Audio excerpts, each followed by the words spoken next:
Thomas Dimitroff, I'd like you to put your Belichick whisperer hat on, knowing him or being around him for as much as you were back in the day.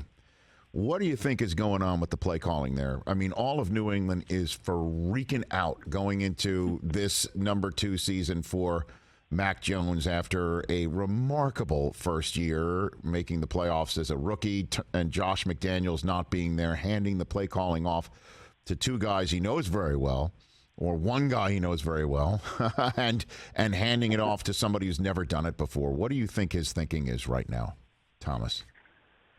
I believe that, Bill has a very good understanding of what's around him. And that's one of the things that Bill had always taught anyone that comes to there. You know your group. You know your intelligence. First of all, I don't think Bill gives a flip about what any of us think about this. We all know that.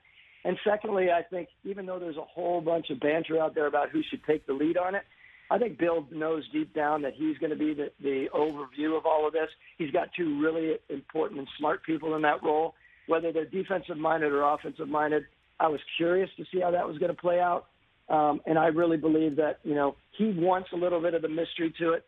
Bill never wants to, if I may speak about him, I don't think he ever wants to reveal anything. He wants there to be a little bit of mystery to it so that people can't point to any elements of play calling leading into this season.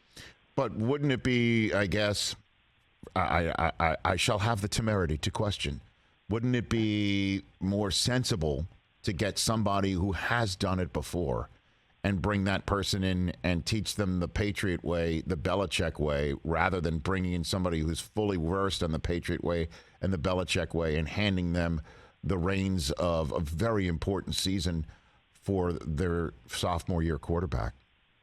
Thomas. Yes, I just think with Coach Belichick, I think his approach has always been he knows best, and he's going to be putting his group in the right situation as they are, and whoever he ends up pulling the trigger on the play calling, he's got a plan for that already. And I can't sit there and sort of project why he's doing it necessarily, but for the fact that he knows best. He's already had those guys, I'm sure, on the board many, many times talking about how they would approach it, and I think he's extremely confident with his intelligence level there. And in the end, Bill is Bill. Bill does not think, I believe, that there's anyone in the league that can go toe-to-toe with him per, the logistics and the play calling of his team. Last one for you, Thomas. I'm going to give you another sports talk radio question, so here we go. You can only choose one roster, the Super Bowl winning roster. What do you take? You can take one roster on the National Football League and say, I will take that roster to win it all. Which roster is it entering week 1? Who you got?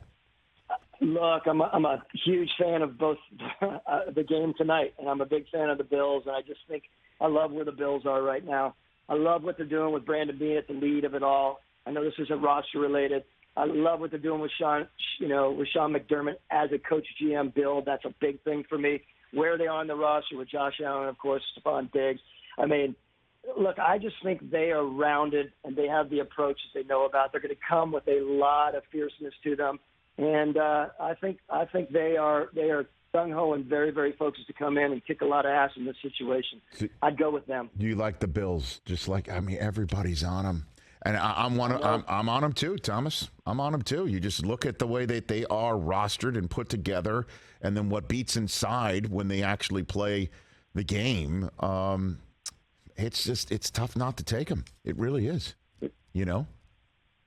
I agree. I think, again, what they're facing, any team coming in with that background and their approach and what they're putting their money into and how they're looking at things and understanding the importance of morale and growth and evolution, that's been fun watching that. And anytime anyone's put together a winning type of team, there are so many layers. Rarely, in my mind, is it luck. Of course, the ball has to bounce your way.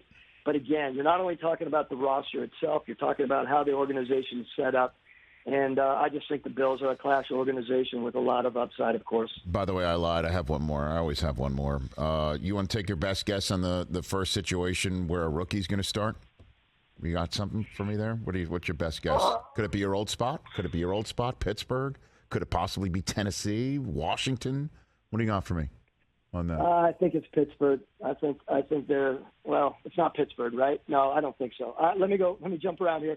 Sure, go ahead. Let's talk let's talk eventually Pittsburgh. You talking on day one? No, I'm talking about which, game? invariably the drafted rookie gets a shot. What do you think? Where do you think the first one is there? Is it Desmond Ridder in your old spot? Could it be Trubisky sitting because they think Pickett's ready?